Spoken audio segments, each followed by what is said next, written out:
the commodity now is attention. This is really where true marketing comes in my opinion, right? You have to be able to position yourself in a marketplace, or at least pique someone's interest and curiosity enough to be able to get them off of Facebook or off of YouTube and bring them into your world, and then hold that attention. And I think that's really where, like real marketers separate themselves, because anybody can set up a Facebook ad. Anybody can buy ClickFunnels. Boom, boom, boom, boom, boom, boom. What's up, everybody? You're listening to the Hustle and Flowchart podcast with your boys, Mount Wolf and Joe Fear. Check it. Welcome back to the new and improved Hustle and Flowchart podcast. We are new and improved. We'll talk about that at the end of the episode. I feel so fresh and clean. Yeah. Squeaky clean. But yes, wait till the end of the episode. I mean, listen to the episode. Yeah. But we have some added bonus material for you there. Yeah, we're going to start tacking some stuff up in the end. So make sure you hang around to the end after the interview with Sam, because there's some more good stuff there. But today, I already said it, we're talking to Sam Bell of SamBellMarketing.com and PPC Boutique. He is an ads and webinar ninja. Ooh. Like this episode, he broke down the basically like steps to make a webinar that is going to perform for you. And then to top that off, he broke down the Facebook ad strategy that this really blew us away was when we started getting into Facebook stuff, how he's using Facebook ads to load up these webinars and convert people. It's a pretty cohesive process of here's how you run Facebook ads into a webinar and make lots and lots of money. There, he did not hold back. Yeah. And when I say that, I really mean it on all fronts, especially the ads. Like literally you can, if you have never run Facebook ads, and you haven't, like, you've been confused or whatever, like, just listen to this, get the notes. Definitely get the notes. Because they will be written out for you. Sue will make sure it's amazing. Get the notes. They're free, just 2 weeks from this thing going live. Go to hustleandflowchart.com/comp. But those notes, I mean, like, you will be able to set up a killer campaign running to whatever. It doesn't need to be, webinars, but it's amazing. Sam's just amazing. So SamBellMarketing.com is Sam's thing. Sponsor, Ahrefs, as always. Not as always, but really for the end of the year. Our favorite sponsor. They are our favorite. Hey. One of two of our favorite sponsors. Yeah. We're going to get ourselves in trouble. Yeah. But if you haven't used Ahrefs, we talked a lot about it. It's, it doesn't tie in with Facebook ads necessarily, but Google side of stuff it does. But I would urge you to go check out Ahrefs. So it's ahrefs.com. There is a free trial. It's $7 for 7 days. But they actually have a ton of training that's totally free publicly, like video training. There's like courses and stuff. And so if you're feeling like, I don't really know about this SEO stuff or whatever, this Ahrefs stuff, and just go check out some tutorials and they'll give you ideas on how to implement it. The Ahrefs blog and the Ahrefs YouTube channel are insane. Like they're two pieces of two sites where I'm going through their content constantly. I subscribe to their YouTube channel, I subscribe to their blog, and like they just put out amazing content. Again, they've got a $7 7-day trial over ahrefs.com. All right, let's do this. Let's go talk to Sam Bell. All right, we're rolling. Sam, how you doing, my friend? I'm doing well. Awesome, dude. Yeah. No, we're it's been a few years. We were talking about, like, last time we saw each other, we were hanging out at your mastermind, you and Joe Lavery, San Diego during TNC, and that was a good one, dude. You had a killer group. That was actually that was probably one of the more fun traffic and conversion summits, and then we were talking about the prohibition party that my man Damien put on. Man, definitely good times and a lot of great information too. I mean, Fernando Cruz was there from Agora, and like, oh dude, he was pretty insane with the types of stuff he was talking about. I mean, everybody there was. Taylor Welch, I believe, is there, and we're chatting with him later today. Chris was there. Yeah, Chris. Actually, I don't think Taylor was there. I think his partner Chris was there. So there you go. But we were talking to Taylor later today. There you go. Well, yeah, Sam. I mean, we're so you do a whole bunch of stuff in the webinar. I know ad space, Facebook ads, and just all that stuff. And we're kind of telling you, I guess, just a little like opening the curtain a little bit to everybody listening. We're like, yeah, let's get a little bit more tactical. Like that's kind of like this. We've been polling our audience, and you've been cool enough to kind of roll with us there on the fly right before this. Hey man, let's do it, dude. Yeah, no, I think it's gonna be good. So, tell us a little bit about the story. I know you got your start in a different way, and it was kind of through everything crashing down. It seemed like at the time. Yeah. So originally, before I got into the agency digital marketing world, my background is actually IT. So I started off as a network administrator for the U.S. Army Corps of Engineers, Mm-hmm. And if you know anything about the IT industry, especially within the government, you have a lot of downtime. So I will always be online, looking for different ways to make money. So I learned about like affiliate marketing and about, SEO and all this stuff like way back in like 2002, 2004. So I've always had an interest in it. But I actually wound up transitioning into real estate around 2005. I actually started buying and selling houses in Atlanta, Georgia. And that was really like my first foray to walking away from my job and like just being all in full-time entrepreneur. And then fast forward around 2007, a lot of the people who were buying from me locally, they started to dry up. So I'm like, man, I need to figure out how I can, market and sell my houses. Now, mind you, I've always still been in and around the internet marketing space. So YouTube was new. Facebook was new. I was like, man, let me see if I can actually start uploading my properties to YouTube and start doing some SEO optimization and rank these videos and see if I can start attracting buyers from out of state. So that's what I started doing. I started recording all of my wholesale properties, uploading them, optimizing them, and I actually started getting lead flow.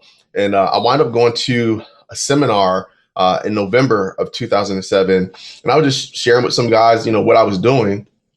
And the guy that put on the event, Chris Dago, actually, him and Chris Chico, he was like, "Hey man, why don't you put together a presentation and come share about what what you're doing?" So I'm like, "All right, cool." So I put together a presentation, crushed it. And then there was another guy there that was in attendance. He's like, "Man, you know what? We need to turn this into a product." So because they owned at the time a social network specifically for real estate investors. He's like, "Man, we can teach other real estate investors how to do this because nobody's doing this stuff."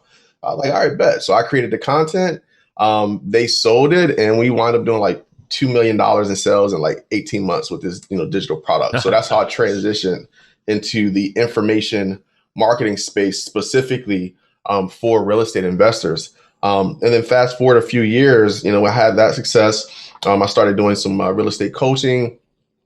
We wound up building a software platform specifically for real estate investors called REO Gold Miner, because obviously the crash happened in 2008, and I was focused pretty much exclusively on driving traffic to grow that business using the Google Display Network.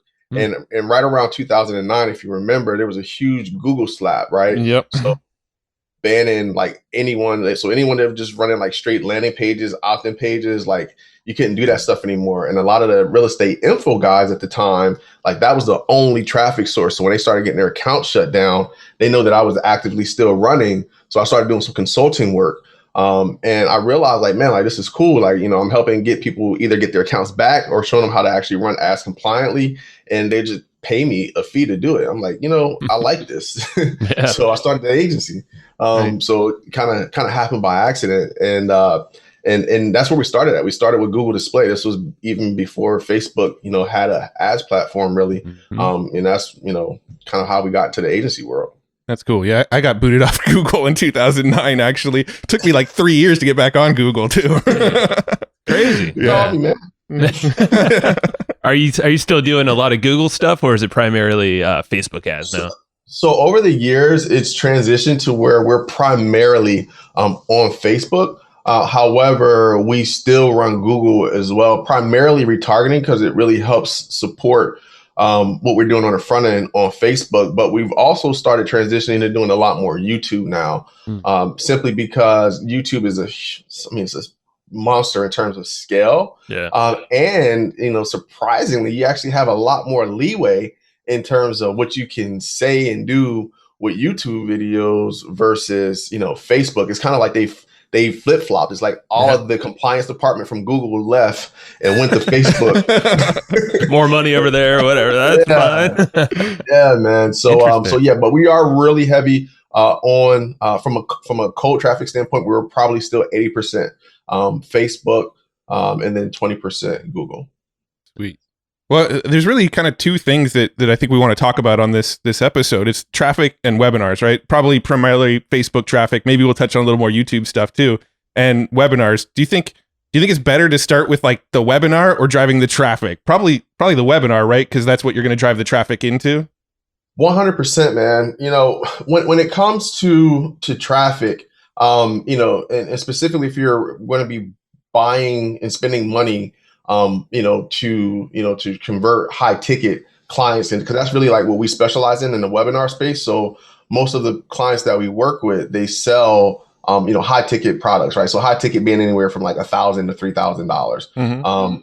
Or they're running a application funnel where we're still running to a webinar, but as opposed to a direct sale, the call to action is for application. But 100%, the focus should always be the offer, because ultimately, it doesn't matter, what your traffic source is. And even if you don't do traffic right in terms of like targeting and messaging, if you have a good offer, and the offer converts, like you can make the traffic work. And I think a lot of times, especially when people who are, kind of coming into the space, they don't really spend the time on an offer. And especially as an agency, I've worked with so many people and they want to make all of these changes as opposed to the offer. I'm like, all of that stuff is nice and pretty, but until your offer is dialed in and it's converting at a certain conversion rate to where you can at least break even on the front end, then all that other stuff is irrelevant. Yeah. So, I tell people, focus on your offer. Your first objective with your webinar, specifically if you're selling a digital product, is get to break even. Because if you can at least acquire customers at zero cost, then you can definitely get into profitability, with it once you properly optimize and you find different ways to increase your overall customer value. Yeah. So it's definitely all about the offer. With the high ticket funnels, when you're selling more so coaching and consulting, you have a little bit more leeway in that you can afford to spend more to acquire customers, because, most of my clients specifically who are selling those type of programs are charging a minimum of $5,000 upwards to $30,000. So, versus if you're selling a digital product for only $1,000, you can only spend $1,000 to get to break even. Well, technically I could spend $2,000 and still be in profitability on a $5,000 offer to acquire that customer. So yeah, it just depends on. Yeah, when you're trying to break even like that and get like, say, a high ticket, say a $3,000 offer to convert, do you have like any kind of thing or an offer before that, or is it all just going straight to that webinar? Straight to webinar, just straight to webinar, right? So, we generally just run ads. So obviously we have a sequence of how we put together the ad structure, right? So we have, prospecting, which is really mainly top of funnel cold traffic, and then, middle of funnel. So middle of funnel would be, people who have, maybe registered, but they didn't attend. So, obviously we'll have messaging to drive people back to like a replay, and then like bottom of funnel campaigns focusing primarily on people who attended, but, they didn't purchase, and driving those individuals back. But yeah, I mean, we focus primarily on getting all of that top of funnel traffic to convert, right? So there's certain key metrics that we like to focus on, right? So first thing we do is really determine on what type of budget do we need to allocate to get enough statistically valid data to say that, hey, this webinar works or this webinar doesn't work. So I would say minimum of at least, 200 people on a webinar initially to actually, and when I say 200 people, I don't mean registrations, but to actually watch the webinar to get some initial feedback as to, how well this webinar performs or not. So if I'm running a live webinar initially, so because if it's a new offer and it's not proven, you may have to do a few iterations of it to really get it dialed in.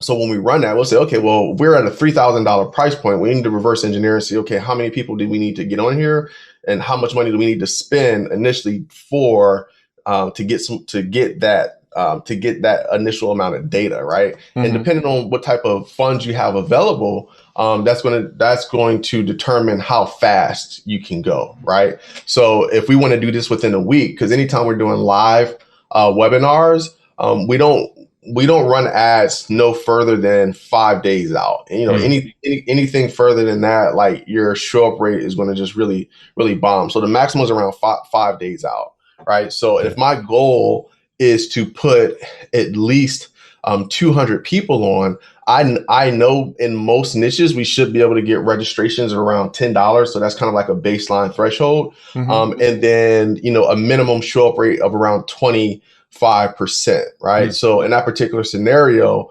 to get a live attendee, it's going to cost me around $40. So in that particular scenario, I'm going to spend $8,000 to get 200 live attendees to that webinar.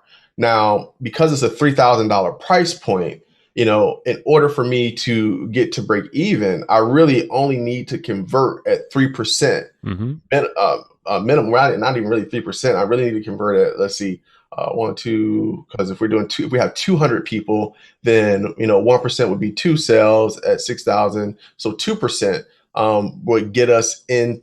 Technically, that would get us into profitability. Right? Yeah. So if we're at a 2% conversion rate, then I know, okay, we got some legs with this thing, we can go.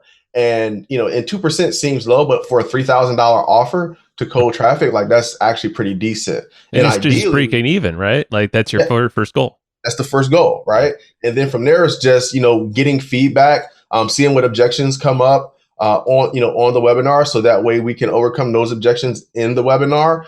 Seeing, like the offer stack, like, are people like taking up the offer? How can we improve upon that? And over a few iterations, you can get that 2% to 4%, right? So, and then from there, now we can take it evergreen, because we know to cold traffic, after running to cold traffic, we're having a consistent conversion rate of 4% on a $3,000 offer. So I already know for every 100 people that I put on the webinar, if it costs me $4,000, I'm going to generate 12,000. So I'll do a 3 ROAS on that particular webinar, and that's really good for cold traffic. Yeah, and 2% off of 200 people. It's only 4 people. So you really only need, so out of 200 people showing up, you really only need 4 people to buy, which doesn't sound like that big of a number when you say it like that. I think what, like where I'm sort of hung up is on the pricing, because the sort of common wisdom is like more of an ascension model, right? You got like the tripwire to get them in the thing at like $10, and then send them up to like a $99 product, and then maybe you're going for like the higher ticket stuff. But it sounds like you're getting them on a webinar and just going right for it. So my philosophy is that I rather get the low hanging fruit, and my approach is more of a descension model as opposed to an ascension model. I don't think, as long as you have a offer that can really add value, is transformational, and people, the value proposition is like a no brainer to where, of course, I'll spend $3,000 because is going to yield this result. I'll be able to make $30,000 or whatever the case may be. If the value proposition is there, the number is never the issue. The problem is most people have a challenge conveying the value proposition to justify the price point. So, they want to take people through this ascension process where they warm them up, they build relationships, they build rapport. And not to say that doesn't work, because people build multi-million-dollar, billion-dollar companies with that model. I think that model absolutely works. It's just a much longer process, and it's going to cost you a lot more money to really dial that in, right? Yeah. Because in order to do $12,000 off of a $97 product, you got to sell a hell of a lot more customers as opposed to 4 customers, right? So if I'm doing a good job in terms of my creative and messaging and in my targeting and my ads, I'd rather have 4 of the right customers than 200 low ticket customers that may never buy a $3,000 thing. So that's just my personal philosophy and approach. There's a million ways to skin a cat, especially in the online marketing space. But I found that most effective, especially when you're spending money on traffic. If you're spending money on ads, the more money you can spend to acquire a customer, the better. I can outspend you. If me and you are going after the same, the same type of people, some of the same interests, the same target, I'm going to I'm going to beat you in the I'm going to beat you in the auction every day because I could spend way more money to acquire that customer than you can. So yeah, and you just said it's always an auction. So and that's the thing. If you're starting with a descension model, you got the low hanging fruit. The beauty is you're doing retargeting, so it's not like if they don't buy there, you don't have something else probably lined up for them or another variation. 100%, because think about it in the initial model that we discussed, right, where we're spending $8,000 to get 200 people on, you got to realize we're spending an average of $10 per registration. So that's 8,000 people that we have on our database. So any of those people, once they cycle through that webinar process, if they don't buy, if I have other low ticket products, I can easily now just put those people into an automated sequence and then just downsell them, or I can drive them to a phone call, so you can increase the value of those leads over time, so if you have other offers, other big ticket offers or low ticket offers, or even a continuity play, there's definitely ways to monetize that list, but doing it that way allows you to get to break even much faster, as well as grow your list, way faster than you would if you were doing more of a low ticket model. Yeah. No, I like it because it's most people that do approach webinars, or a lot of them that we've chatted with, it's like, okay, stick a tripwire type offer in the front to, clear your costs there. And then everything else is just kind of gravy. But I just like this. Just figure out your numbers. Yeah. And just go for it. It's like, you gotta have the balls for the budget, whatever your budget ends up being, but like once you get past that, that's kind of seems like the biggest barrier once you get the conversion rate down. Yeah, absolutely, man. I mean, look, you got to commit. Yeah. I mean, are you in this game to, just make, a few $100,000, or you want to make, a few $1 million, right? So that's right. Go ahead, man. Well, I was going to say, when it comes to the webinars, is there like sort of a breakdown or like a process that you would walk somebody through? Like, I've got a product, I want to start doing webinars. Is there like some sort of like, what would be my first step of even like starting to plan a webinar? Sure. So I think one of the things is that you have to really get clear on what it is that you're offering, right? So you're again, going back to the offer, right? And then who is going to be the ideal target customer, like for that offer, like who is going to actually spend money, right? So, it really kind of starts with like the research. So having an idea of what it is that you want to bring to the marketplace. And one of the things that, one of the ways I like to look at it is like, okay, what can I bring into the marketplace? That's a blue ocean, like a big, offer, a big general offer, but it has some sort of unique selling proposition or some sort of unique mechanism that clearly differentiates me from everyone else, and being able to develop that. So even if there's people who have maybe similar products, you can only get this one thing if you come here, right? So that's automatically going to give me a better position, right, in the marketplace. And then thinking about the value proposition, like how can I make this irresistible, right? So it's like seeing what's already out there in a marketplace, and then just making the offer to where it's like so ridiculous that there's so much value, not only, and I don't just mean value in terms of like the amount of training, a lot of times people equate value with the amount of training, but more so the outcome and the desire, right? Because ultimately, like this product needs to solve a problem, and it needs to help people get a very specific outcome. So if I can show people that this product will help them get a very specific outcome, and that outcome is 10 times the value of what the investment is, and then I have social proof to back that up, and then I have case studies and testimonials to support those claims. I mean, that's risk reversal, all that. All of that stuff. Yeah, I like it. And then when it comes to webinars as well, like I feel like there's a little sort of contention around this point, because talking to different people around webinars, they have different philosophies on like the sort of percentage of content versus pitch versus telling your story and that sort of stuff. Do you have sort of like a ratio that you like to have as far as like, introducing who you are, edifying yourself, putting content in front of them and pitching? Because I've seen webinars where you get on, they tell you who they are, and then the rest of the thing is just a pitch. And then I've been on some where the entire thing is like peer training, and then there's a very soft pitch at the end, So like, what's sort of your ratio and flow for the webinars? So there's not an exact formula per se. I mean, I know that people have templatized and there's frameworks and things like that. My philosophy is that in terms of webinar length, the webinar needs to be as long as necessary to convey all the information for people to make a buying decision. Okay. So whether if that's, an hour or whether it's 3 hours. In terms of content, I do believe that if someone leaves that webinar, whether they chose to buy or not, they should have received an immense amount of value. Right. So as long as you're educating people and giving them insight, because here's the thing, the product is what is going to show them, exactly how to do the thing, right?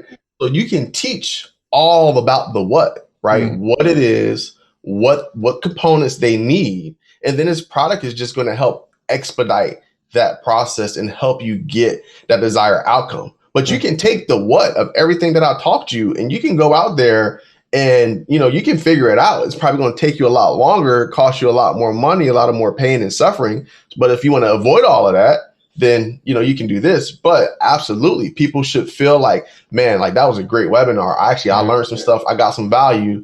And if I don't have the money, when I do get the money, I'm going to go buy that thing. Yeah. It's always like that whole thing. It's like, oh man, I'd want to share this with my business partner or with whatever colleague out there, even if they don't buy. It's like, that's kind of that impression when you walk away. Yeah. I feel like the best webinars I've been on are the ones that like, they provide you with like new insights. Like you're sitting on the webinar going, ooh, like I didn't know that existed, or like new aha moments that you didn't think about. But by the end of the webinar, you're like, that's really interesting. I learned a lot of new stuff. I don't actually know how to take action on this stuff yet, but like now I know this exists, right? So it's like you get these insights about, you're now aware that this potential exists and this product is the answer to tap into that potential. 100%. And that's actually a good point, because I mean, if you guys, and I know you guys probably read Breakthrough Advertising with Eugene Schwartz, is talking about the different levels of customer sophistication, right? So like, level 1, like they're not even aware, right? Level 2, like they're aware, but they're not necessarily solution aware, right? So like those level 2 and level 3 people are ideal, right? Because they know that, this opportunity exists, but I'm not really aware of a solution of how to get like this result, right? So, if you craft your webinar and you're speaking to those level 2, level 3 people, you are opening them up with insights. And I like to frame it as understanding concepts, right? Because a lot of times there's new information that people may not be familiar with, or there's like technical stuff that's kind of involved. And I always tell people, look, I'm going to share some things that may not be familiar, but don't even worry about that. Focus on the concepts, because if you can conceptualize the outcome, even if you don't know all of the how and the what, it'll click, right? So that's like how I like to position stuff. I like that, man, because a lot of people just get right into the weeds of things. In a webinar, they get technical, they get into strategies and all that stuff. But I feel like they're not understanding the target market. They're not speaking to them as a whole, and thinking of the 80% of folks are probably not the tacticians. But if you give them context and kind of allow them to see what all the pieces are, they can start to kind of connect them and probably give you a better chance of converting them into a sale, I'd imagine. 100%. Yeah. Talk about, I'm curious about so I know you're big into automated webinars. So what happens, like once you dial in that live thing, what does it look like to transition that into an auto webinar? Well, the beautiful part is once you get the live one dialed in, it's not that much different, because by that time, you've already identified the audiences that work. You know exactly what creatives perform the best. You already have the landing page dialed in. So the only really difference is that you're just transitioning, kind of that experience from from a live experience to more of an automated experience. Yeah. And you still have the ability to do it as a live. So for example, some of the clients that we work with, we run, live automated webinars, right? So it's a scheduled date, scheduled time. There's a specific email sequence that goes out that when people register, they get some emails dripped on them, and then the follow-up emails and SMS text reminders leading up to the webinar, and then there's a post-webinar sequence with a close down, shut down, and then it's done. right? So you literally can take that same format that a lot of people run on the live webinars and transition it to an automated structure, right? So that way you don't have to be live presenting. Yeah. So the transition is really not that difficult. I mean, there's obviously some technical, Tech implications. more than anything, probably. Yeah. It's just some technical implications in terms of the setup and infrastructure, making sure you have the right platforms and making sure all the automations are there and set up. But once that stuff is in place, I mean, it just runs, and it's just tweaking from there, right? So you're still testing like on the front end, like different ads, different creatives, constantly dialing that in, and then obviously you're still watching and making sure that your numbers are either increasing or that they're not dropping off, right? That you're maintaining those conversion rates. But yeah, I mean, it's not that big of a transition once you really get that live dialed in. Yeah. This question might actually sort of transition into like Facebook ads and the targeting a little bit. But one of our biggest struggles when we've run webinars, we've actually kind of stopped running webinars for the past several months because we've really struggled with actually getting people to show up. We actually don't struggle to get people to register. We're getting people to, after they register, actually show up for the webinar. And it almost feels like what's been happening is everybody kind of knows the webinar game now. Everybody knows what you're doing. Everybody knows, okay, they're going to run this webinar. It's going to be live for this window, but then the very next day they're going to put out a replay and I'm going to be able to watch the replay. Like people kind of know the flow of webinars. And so I think that really sort of affects our show up rates on actually getting people to show up to the webinar. So, do you have any advice or any tips on actually getting the people to show up after they registered? Yeah, absolutely. And also I want to say that there's a caveat to that, because you're 100% correct. As it relates to the internet marketing, digital marketing space, yeah, right. Like we're super sophisticated, right? So right. Like, we've seen it all. But outside of this space, that's not the case at all. Right. And you still get those very high show up rates, because we run webinars in some niches, right? Like right now, like I have a client in the nursing space. She consistently gets 30% plus, wow. Show up rates. On her, live webinars, right? And even in the real estate space, like we have consistently get like, 30-35% show up rates or higher to the live webinars. I think in terms of best practices, you definitely got to have a strong reminder sequence. So, generally outside of the initial welcome email, there should be an email reminder that goes out 24 hours before the webinar, another email reminder that goes out 7 hours before, a 3 hour reminder email, and then 1 hour, and then 15 minutes. And then on that 15 minutes, there's also a corresponding SMS text message that also goes out to push people to join the webinar as well. Just kind of following, that sequence, you should be able to consistently get a minimum of a 25% or more show up rate, even in the digital marketing space. Dude, that's amazing. And I think the follow up is where people just drop the ball. Even sophisticated marketers, I see that what? I don't know. It's like, yeah, everyone's kind of focused on registrants, load the front end, but it's like, come on. All this money. You spend all this money to get the registrants. Like, why wouldn't you right. send out the marketing pieces to make sure that those people show up? And then a reminder ad too.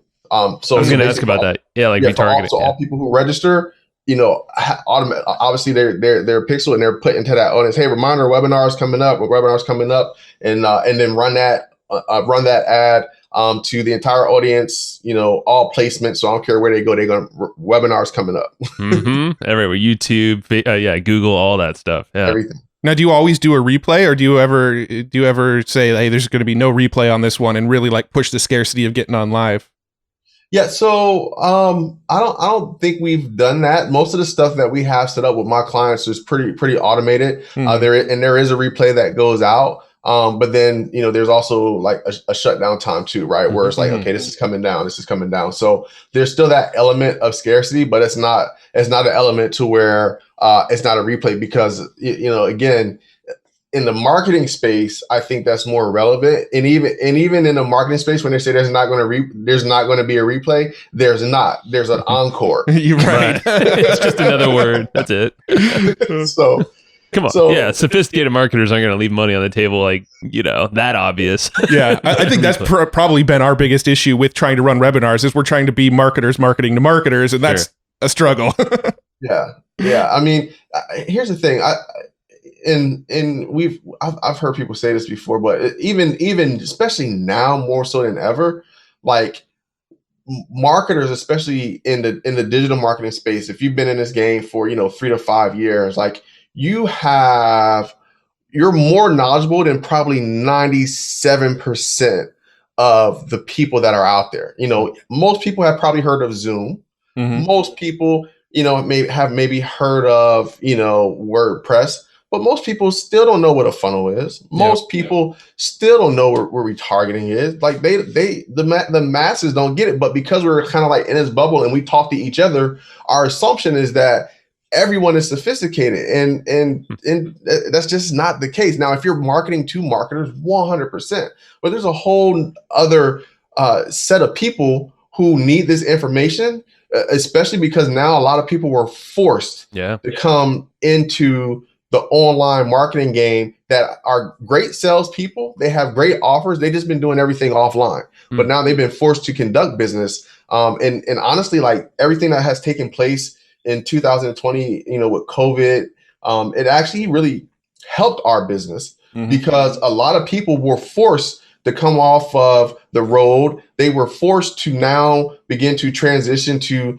deliver their events, virtually. So they're like, okay, I need to figure out how to put on events. I need to figure out how to get leads. So you have all of these people that it's kind of been like a gold rush almost, for people transitioning. So it's actually been awesome, and I think it's also increased the level of awareness that people realize, like, I need to have an online customer acquisition process. Even if I have a brick and mortar business, I need to be able to be able to find my customers online to increase that foot traffic or even just that order and delivery traffic. Yeah. No, I mean, you make a good point too, in that we kind of forget how much we know compared to the rest of the business world. I remember I was talking to somebody a few weeks ago who has a brick and mortar business, and I sort of explained the concept of an autoresponder of like, hey, when you collect an email, you can just make automatic emails go out to that person after you've collected that email. And it was like a mind-blowing experience for them that even exists out there. That's wild. Yeah.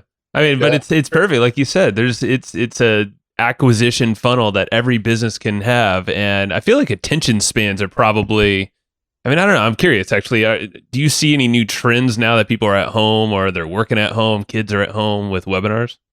Well, yeah, I mean, obviously for a time, especially when all stuff first happened, usage was up, costs were down. Like it was just like 2015, 16. For like a month or two, right? Yeah, for like a month or two, right? Because all the advertisers pulled their ads. So it was like, man, let's just go, let's just go crazy with it. But yeah, I do agree that, the commodity now is attention, right? So you have to figure out, and this is really where true marketing comes in my opinion, right?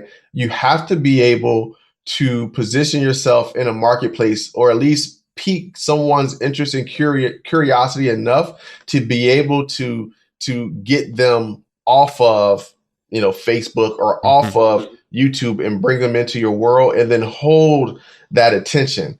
And I think that's when the skill set of really understanding copy, the psychology of how people operate and think, really how to communicate through written word, through video, and in such a way that compels people at a visceral level to want to know more, right? To really be able to bypass, their consciousness, to talk to the subconsciousness, to be able to really like trigger them to want to pull them in, right? And I think that's really where like real marketers separate themselves, because anybody can set up a Facebook ad, anybody can buy ClickFunnels, but to understand the market, to understand how to effectively communicate and do that, like that's just something that just comes with experience of time. And then when you lay the technical expertise over that, and really understanding how to leverage the technology in terms of, segmentation, audiences, following up, multi-channel marketing, that really makes you a force to be reckoned with. And I think that, again, like the people who do have those skill sets really, they undervalue. I've even undervalued that, and that's changed obviously in terms of like my pricing, but especially now. But man, I think, developing those skills as a marketer is super critical, because the technology is going to continue to evolve. The platforms are going to continue to evolve, but what's not evolving anywhere near that speed is the human psyche. So I think it makes more sense to really delve deep into, human psychology, learn neuro-linguistic programming, really dig into the psychology of copywriting and understand, what triggers and compels people and moves people, and then being able to effectively communicate that. Then the only thing I have to do is just put the message in front of them with the traffic. Yeah, just use the tools that are available at the time, but that doesn't change. Exactly. Like you mentioned Eugene Schwartz and Breakthrough Advertising. That's what, over 100-year-old book or so, or maybe not. Is it that old? Maybe it's not that old, man, but it's older. Yeah. And what are some other resources that you'd recommend for people to learn like NLP and all the influence? I mean, obviously, Influence the book is a great one. What other things do you kind of reference or recommend to others? So there's a lot of great books out there on influence and persuasion. Like you said, Influence Cialdini. But I'll tell you, because that's just one of the things that I have a genuine just interest in, and just learning for myself. But I'll go through my list. So I'm actually reading one now by John Bandler. John Bandler is actually the creator of NLP. It's called Manipulation. I know that sounds bad, but Manipulation is an NLP guide to emotional intelligence, body language secrets, and stoicism. Ooh. It's a really good one. That's cool. That's the other thing, like body language and stuff. It's so, I mean, that's probably, webinars could obviously, if you have a live element to it, that would be a good thing to study as well. If you have video on, that is. 100. And Persuasion is a really good one too. Yep. Cialdini as well. Yeah. Persuasion. And I literally have a whole bunch of books. There's one by Richard Avant called NLP Mastery. That's actually a pretty good one. I think I have that one. I don't think I've read it yet. I love this. Yeah, go ahead. I got a whole list. Psycho-Cybernetics. Oh, that's I think that's a classic that everyone That's an amazing one. Yeah, Maxwell Maltz, right? I believe so. Yeah. There's actually an audio version with Dan Kennedy on Audible, and Dan Kennedy reads Maxwell Maltz's book, but then Dan Kennedy goes and adds his own sort of additional feedback on top as he's reading through the chapters. Oh, I got to get that one. Yeah. Pitch Anything by Oren Klaff. That's actually a solid book too. Yeah. That's a solid one. Have you read He's Never Split the Difference? Oh, Chris Voss. Yeah. You know what? I have not, and I heard about it, and I just need to get that one. Check it out. It's not NLP, but it's definitely persuasion. It's insane, man. But this one here is a super good book. Oh yeah, dude, that's from Alvaro Albuquerque from Agora. Yeah. Yes, 16-word sales letter. Like, it's a light read. I think it gives like all the basic principles. So like, just if you're just starting out and you're not like, you don't have, I mean, all the research we gave are great, but like, if you want to like implement something right away, man, 16-word sales letter. That's right. Awesome. Yeah, that book is actually probably one of the books I've recommended the most to other people who want to get into copywriting. I'm like, start with this one, and if you like that, I'll give you some more books to go deeper down the rabbit hole. We've used it multiple times after we got that book, for other random sales pieces all over the place, not just webinars. What we didn't talk a lot about ads, but like, let's get into it. Yeah, let's do it. So I don't know where to start. Like, obviously you want to connect. I mean, we're talking about messaging, NLP, persuasion, all that. So I would assume the messaging from the core offer, the webinar itself, is going to translate to ads.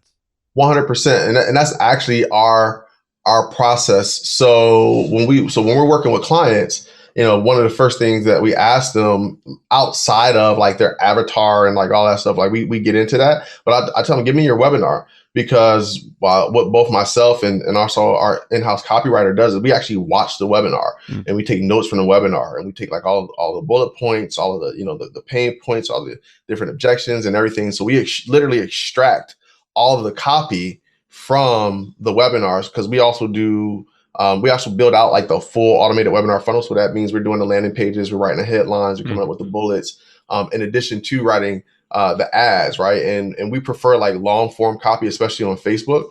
So we extract all of that information from the ads, and I have a framework, that we follow for how we actually write and structure the ads themselves. But Facebook has evolved to the point to where the algorithm is extremely, extremely smart, smarter than any of us. And I think that, especially like some of the people has been around for a while, we tend to still want to have like that control, because like, oh, I'm not gonna, give that to Facebook, but that's not you don't have to work that hard anymore. Yeah. You really don't, even if your targeting is not like 100% on, like, that's okay, right? If the copy is somewhat decent, like Facebook can figure out who those people are who are going to interact. So I'll walk you through like our basic structure, like how we actually set up campaigns. And I'm talking specifically to Facebook. So obviously before we even launch the campaign, I want to say this because I think it's one of the most common things that I see people do, and I cringe when I go back and I look at data and how they set up and structure their tracking, right? Because I'm a data person. So your Facebook pixel, put your main master Facebook pixel on every single page in your funnel first and foremost. Like that should go without saying, but put it there, because checkout pages, anywhere traffic is going to flow to, pixel should be there. It's funny because Joe and I, whenever we see a website, we have the Facebook Pixel Helper Chrome extension, right? Whenever we see a website that doesn't have a pixel, we're like, these guys don't know what they're doing with marketing. What is wrong with you? But yeah, right. Carry on. So that, and then the same thing. Put on your AdWords or Google Tag Manager or Analytics, one of them, because you can create everything off all of it. But those two main things. So first and foremost, and then have a event for every step in your funnel. The caveat is, do not use the new events manager tool, and also do not create events that are URL based. And the reason that I say that is because if your funnel changes or if you create another page, then you cannot optimize for that custom event anymore, because it's tied specifically to that URL. So use code-based events. So that way, doesn't matter what URL you use. It doesn't matter if you're split testing and switching anything out. As long as you take that little piece of code, you can put it on any single page. Yeah. And it just like I have people who have come like, oh yeah, well, we want to, switch all this stuff over and we're going to optimize. And I'm like, yeah, but you got like, 20,000 conversions on this URL, and we can no longer optimize for that. Yeah. It's like you've already started it with that, so that's it. Yeah. Right. That's it. So, so don't lock yourself in. So that's my rant on that. So in terms of campaign structure, so when we launch campaigns, generally if a client comes to us, they would generally have some data. So we'll start there. So generally they'll have a customer list, an email list. Obviously we upload those. If they have customer lists, we not only do we export like the customers, but we also export all of the sales values, right? So that we can create a value-based lookalike audience, right? Because you can actually upload like how much that customer spent, right? So Facebook will actually create a lookalike not just off of that information, like for like name and email, but also off of what amount of money they spent, right? So you have a higher quality lookalike audience, right? And then also, if obviously the page, so we'll create an audience off of people who've engaged with any post or ads on their page for the past 365 days. We'll create a lookalike audience off of that. And then we'll also create it off of their IG as well. So generally customer lists, email lists, page, IG, So those are like the four like lookalike audiences that we'll start with. And then we'll also build a cold interest-based audience that will stack, right? So based on who their target demographic is, we'll create an interest-based audience. So we'll have at minimum of 4 to 5 different audiences that we'll start with. Yeah. Okay. Now, depending on how much budget they have allocated, generally we'll start with like a $500 a day campaign. If they have a lower budget, you can do it with a lower budget. But because we primarily run CBO, campaign budget optimization, when we launch our campaigns, you want to have a decent sized budget to give Facebook enough to actually optimize with, right? So we'll have one campaign, CBO. We'll have one audience per ad set. Okay. So at the ad set level, we'll have each of those audiences broken up into their own ad set. So we have 5 audiences, we'll have 5 ad sets. And then at the ad level, we'll do dynamic creative. We'll have a minimum of 2 post texts, okay, with 2 headlines. And then we'll have at least 5 creative, right? So generally 2 images, 3 videos, or 3 videos, 2 images, any combination of both, right? So, and that's the campaign structure, right? So, CBO, conversion, optimize for registrations, okay, 1 audience per ad set, dynamic ads, 5 creative, 2 post text. And then just turn it on and let Facebook do its thing. Now, if we have good CTR, good click-through rates, and good engagement, but we're not getting registrations, then I know there's a disconnect with the landing page, and I'm going to tweak the headline. Now, if no one's just even clicking on the ads, or we have a click-through rate below 2%, really 3% below that, then okay, there's a creative issue. Then we may need to tweak that, or there's an issue with one of the audiences. But out of those 5 audiences, it's generally not going to be an audience issue. It's usually a creative issue. Now, if we're seeing we're getting good leads, we're getting good click-throughs, people are registering, it's within KPI, we're not getting any sales, then obviously it's the webinar, right? So, and then we just optimize like based on that, and then we scale up based on what type of conversion rate we see from the webinar to sales. Yeah, no, I love the sort of ad structure, because it actually does make it real simple, because once you've set that up, I mean, that's going to go collect a ton of data, right? Because campaign budget optimization is going to figure out the ideal ad set for you. And then under the ad set, the dynamic creative is going to figure out the ideal sort of combination of like creative and text. And it's you just let it go. Testing. It's built in multivariate testing with AI. Like the best AI out there. Yeah. Right. So you're gonna beat that.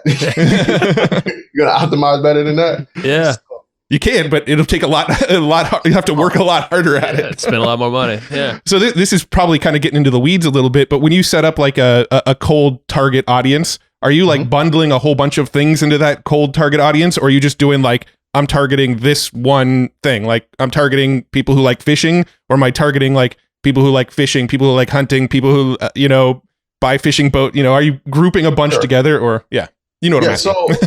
Yeah, I know exactly what you're asking. So it used to be I would do 1 interest per ad set when I'm testing cold audiences.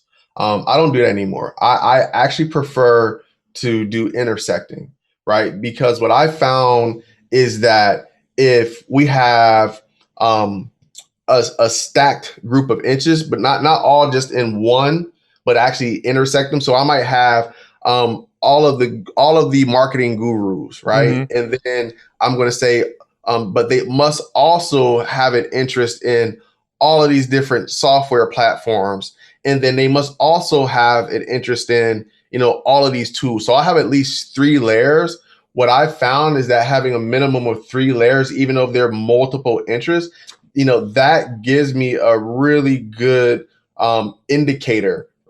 Excuse me, a good indicator of where what that person's psychographic is, right? And the probability that they would fit into a good audience that would convert. Because I mean, if you know who, and just keep it in the marketing world, if you know who Ryan Dice is, if you're familiar with Aweber and Get Response or Infusionsoft, and you also like AdWords or the FB Ads Manager, that's probably a good indicator of if you have those three, interests, that you're someone that will convert into a lead in the marketing space, right? So it's kind of like, you got a people stack, you have a tools stack or resources or whatever, and then you have the interests, I guess, like specialty within that thing.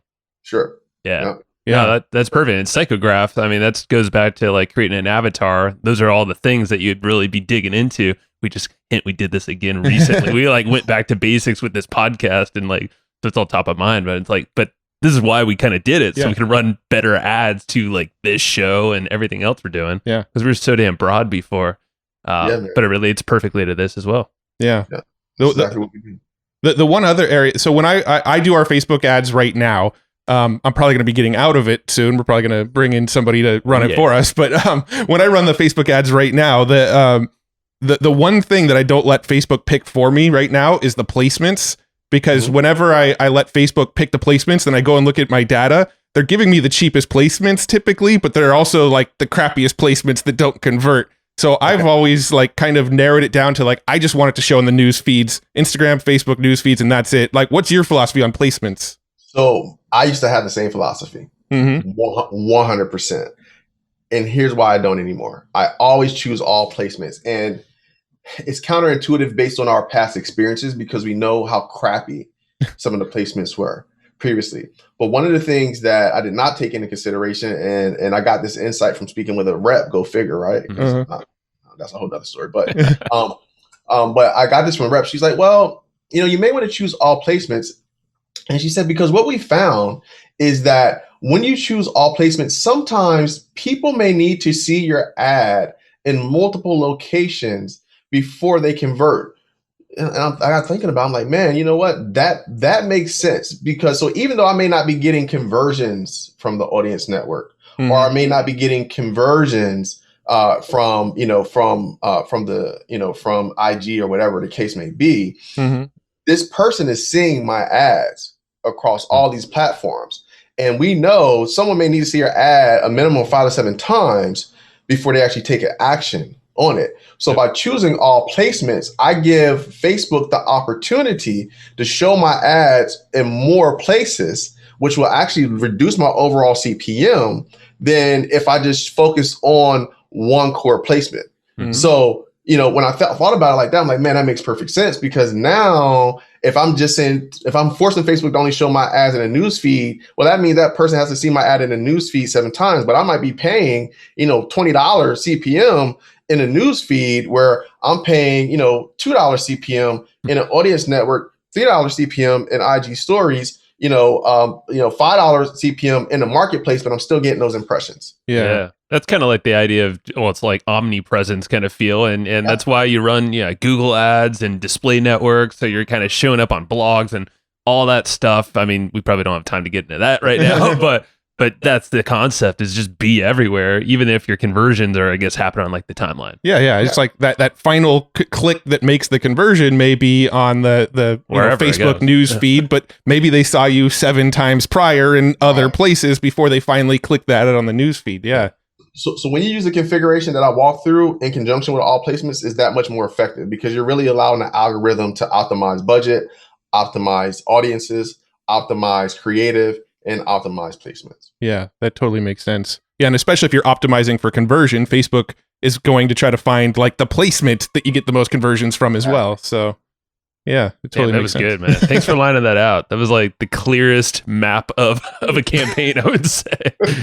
Definitely updated too. So I know we're going to swipe that. Yeah. I want to. Sam, talk about let's wrap it up. But talk about yourself, your agency. I know we didn't even like bring it up. What was it? PPC Boutique, right? Yeah, PPC Boutique. I mean, that's the agency that we started. Again, we just specialize in working with high ticket automated webinar funnels. Like, so most of our clients, like I said, they're digital product creators and owners, or people who run, high ticket funnels to applications. And I'll probably say our agency is like 50-50s, like 50% digital product creators, 50% application based funnels. So we're really, really well versed in those areas, man. And it's awesome because like my personal philosophy with the agency, and our agency core value is exceptional client results, period, at any cost.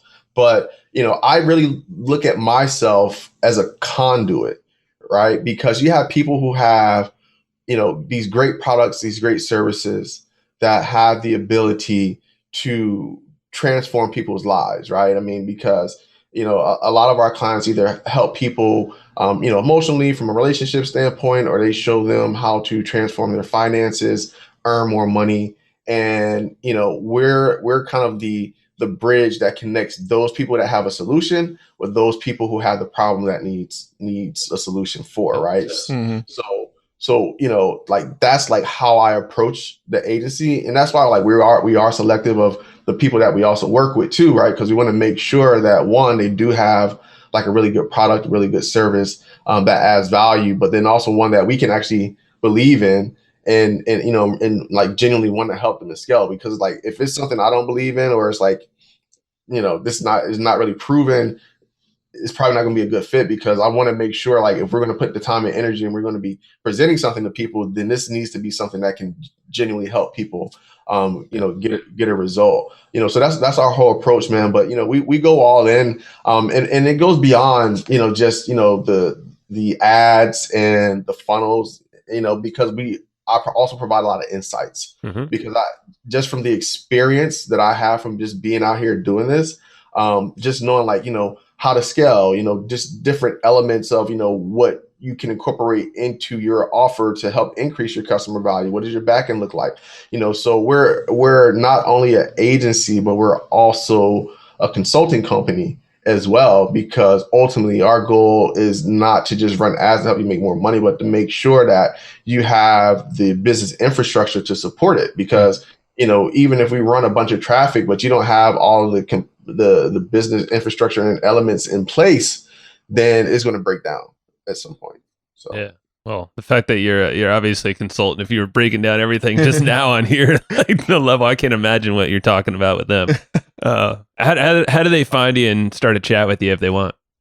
Sam Bell Marketing. It's the easiest way, man. Just go to that's easy. sambellmarketing.com. All right. Perfect. We'll link it up and everything else, man. This has been a blast. And we have a ton of books, so I won't ask you that again. So, like, I'm going to nerd out on some NLP stuff now. Anything else, Matt? No, I think we covered a lot. I think the only question maybe, so the one question that I wish I asked earlier, but now it kind of feels out of place, is what tools do you use as far as like your favorite webinar tool? Actually, really, that's kind of the main thing. Your favorite webinar tool, maybe an autoresponder or something. I'll give you my quick tech stack, right? Okay, cool. So for hosting, so we do everything on WordPress. WordPress, Thrive Themes, I want full control. We have everything on Cloudflare. And the reason for that is to prevent against downtime, DDoS attacks, and also for caching, so you get faster load time. So Cloudflare on either WPX hosting or WP Engine, those are WordPress specific hosting providers. And again, like I said, Thrive Architect for the actual page builder. Most of our clients are running, in terms of CRM, either Infusionsoft, ActiveCampaign, Entreport. Those are like the primary ones. There's a few people on ConvertKit, but primarily Infusion. Like I have a lot of clients on Infusionsoft still. In terms of the automated webinar platform, Stealth is my platform of choice, and what I recommend people to. I have had a relationship with Stealth for over 10 years. We've run ads for them, and I know Jeff, he's a good buddy of mine. And it's a solid platform, and they, in terms of support, bar none. Like they're the best. Yeah. Second from that would be EverWebinar. There's a lot of people that are on EverWebinar. Ease of use, doesn't have all the functionality that Stealth does, but I would say that is like the stack preference, right? In terms of like CRM, webinar tools. So yeah. Awesome. Nice. And one of the most important ones, I can't even let this out. So one of the biggest challenges with scaling properly is attribution. And up until this year, and we've used a lot of stuff. We've used, gosh, I just went blank. But anyway, we use a lot of the other Like kind of like a Wicked Reports kind of idea. Yeah, exactly. Yeah. But we switched everything over to Hyros. We've been using Hyros now, and it is by far the best attribution tool that we have. We get very, very clear data, and we know exactly how to properly allocate budget. A lot of people who are exclusively depending upon the Facebook pixel or just some sort of tracker, that a pixel based tracker, like you're losing money. Like, I mean, and I've seen as bad as, numbers off by, 30 to 50%, right? In some cases, like, it's just crazy. So like, if you're allocating your advertising budget on inaccurate information, like you're just throwing away money. So yeah, man, like Hyros is badass. We're also an agency partner with them as well. So if you want to get hooked up, like definitely reach out. But I think if you're spending at least $10,000 or more, you have to do proper attribution, whether you're doing a call funnel, whether you're doing a traditional webinar funnel or upsell downsell funnel. Like it's an absolute must. And that's HYROS, right? Yes. Okay. Mm-hmm. Hyros. Okay. Very cool. So everybody listening, go check out Sam Bell Marketing. Dude, thanks so much dude, you dropped so much knowledge on everybody. Like, I think this is the deepest we've gone on both webinars and Facebook ads. So it was. My pleasure, man. My pleasure. Man. Really appreciate it, man. Thanks for having me. All right. Thank you. See it. Awesome. So it was a pretty good interview there. Awesome. Yeah. Yeah. Well, we took a 10-minute break before hitting record again. We did. Yes. Right. Yes. This is our new banter section. Banter. Yeah. We polled our audience. If you're listening to this, you may be one of the people who took the poll. Thank you. Thanks. Dude, we're changing the show so much. Dude, well, we're not changing the show. Chick. Dude, Man. chick. I don't know why I'm saying dude a lot. I was calling Sam Bell dude a lot too. But yeah, I don't know why. But we polled our audience and we got so much amazing feedback. We're not like drastically changing the show, but we are making some tweaks based on the feedback. And one of the pieces of feedback was you wanted us to get into the content quicker. Just, quick intro, introduce who we're talking to, and let's get to the content. Well, Joe and I like to banter. We like to chat about what we just chatted about. So who the hell uses the banter? I think you dub this banter. Let's banter. This is our banter portion. Every podcaster uses the word banter. What are you talking about? I don't know. It's funny. I don't use it outside of this context. I guess maybe it's just an industry term. I don't know. Yeah, but like, let's go banter, Matt. Let's chit chat. Let's go take a walk outside and banter. Let's screw around a little bit on our podcast. Is that better? I mean, that I don't call banter screwing around, Matt. It's a very serious podcast, and this is our business. People are here. We want to give them what they came for. Yes. Anyway, this is our banter right now. Since this is the first episode that we're doing it on, I wanted to give a little bit of context that at the end of the shows, we're going to talk a little bit about what we just talked about and maybe give some other insights into our business and fun things like that. Because it's like a mini therapy session. Yeah, because the feedback that we got was the sort of intros got a little bit long, but we also got feedback that a lot of people like this sort of back and forth exchanges that you and I have. See, I didn't use the word banter there. That was good. The back and forth exchanges. I expect more, thesaurus like items like that. To pop up. The other feedback, words are great. The other feedback we got a lot of is that people want more therapy sessions from us, right? Well, I don't think we're going to do like a therapy session a week, but these little outro sections give us a chance to, have maybe like a little mini therapy sessions. We're still going to do at least a once a month therapy session, but of course. So these will be reserved for, like, I don't know, like 10 minutes ish or so that will be, and we're already 2.5 in. So we got to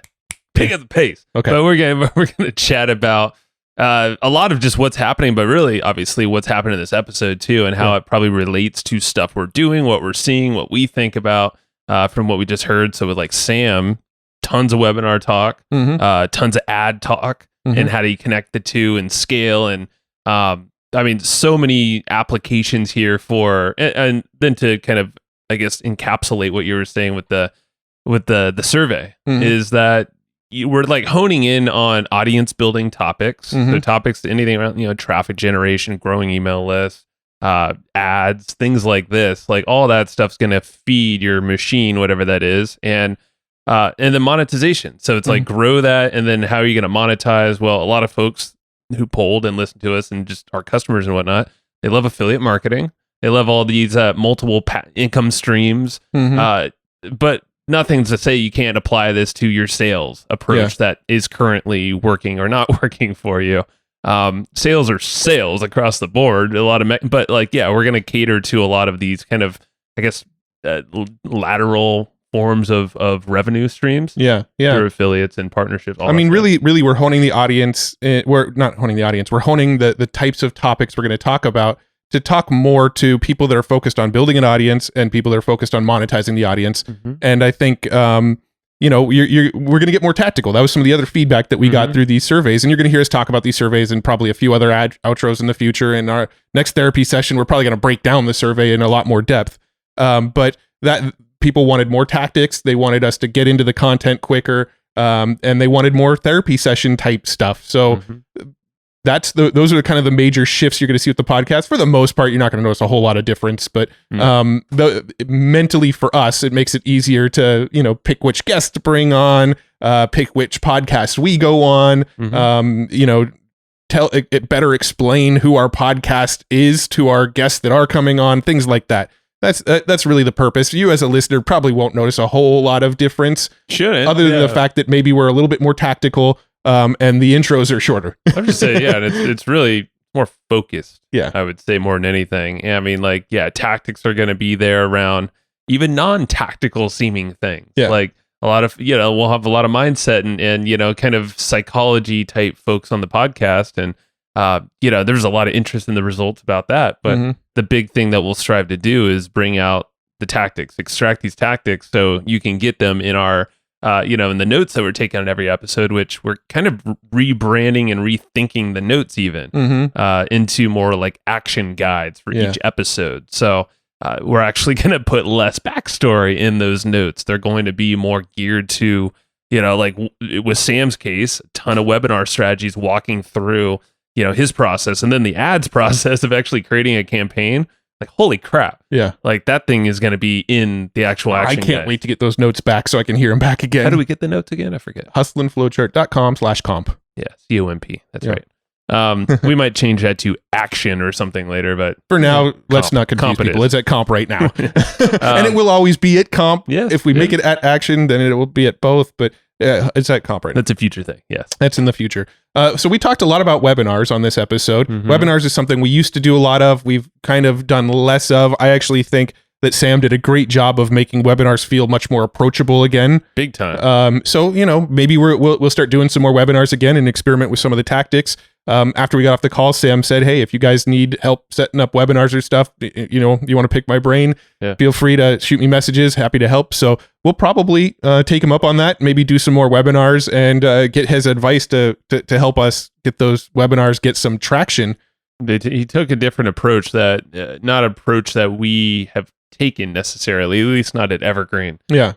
Between the two of us, and it just makes a lot of sense. It's a numbers game, and the beauty is you can kind of on the ad side, which I think we're going to translate to now. It's like you can leverage he's a big Facebook guy, but he leverages all the platforms really. But the fact is, these platforms have really great AI and built-in brains, basically, that are way smarter than us humans collectively even. And leverage those platforms. And that was probably the clearest way I've ever heard that described. Yeah. Even with the specifics in there too. Yep. And at the end, he actually broke down his tool stack of the tools that he uses in his business.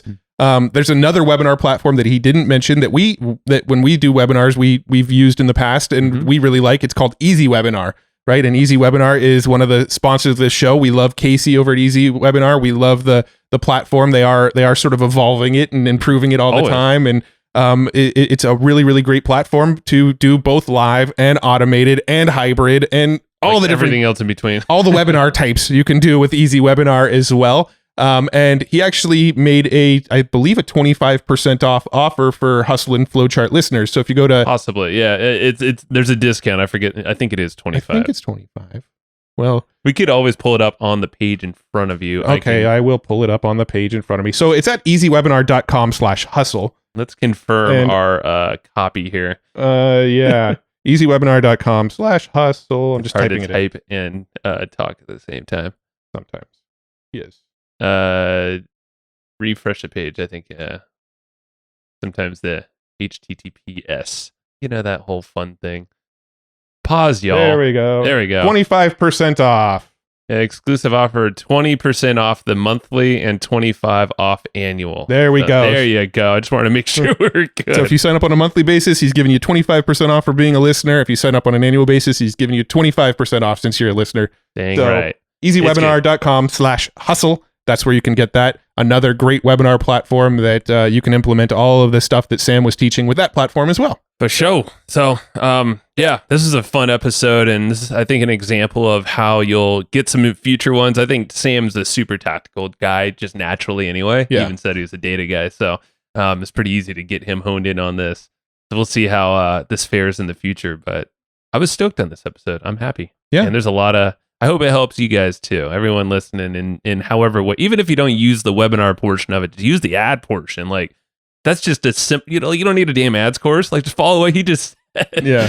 Which is crazy. I mean, like, that's what I liked about Sam so much too. He just gave away the farm when it came to that, He's so open, so transparent, so just like giving, like not holding anything back. So awesome stuff. Thanks so much for listening to this episode. Hopefully it's been real, and expect more good shit like this. Yeah, tell your friends too. If you feel like this refocus podcast, if you made it this far, I hope you'll enjoy it. Yep. Go tell some others, and if you want to do the whole review and all that fun stuff wherever you're listening, we would always appreciate that. Very appreciated. And we will read some reviews on the show from time to time, so that's always a bonus. We're gonna get a little crafty with this here thing. All right, we're over our 10-minute mark now. We got to stop talking, Matt. Alrighty, thanks for listening. Bye, y'all. Thanks everybody for listening to this episode of the Hustle and Flowchart podcast. Before taking the time to listen, we want to give you something a little bit special. Every single episode that we do, we actually have somebody on our team take notes. We basically have a Cliff's Notes version of every episode where you can go and find all of the tips and tactics that they laid out, all of the resources that they laid out, all the good stuff from this episode. We actually have a nice simple notes version that you can find on our website. So go to evergreenprofits.com, find this episode that you just listened to, and give us your email address and we'll send you the notes. Thanks for listening.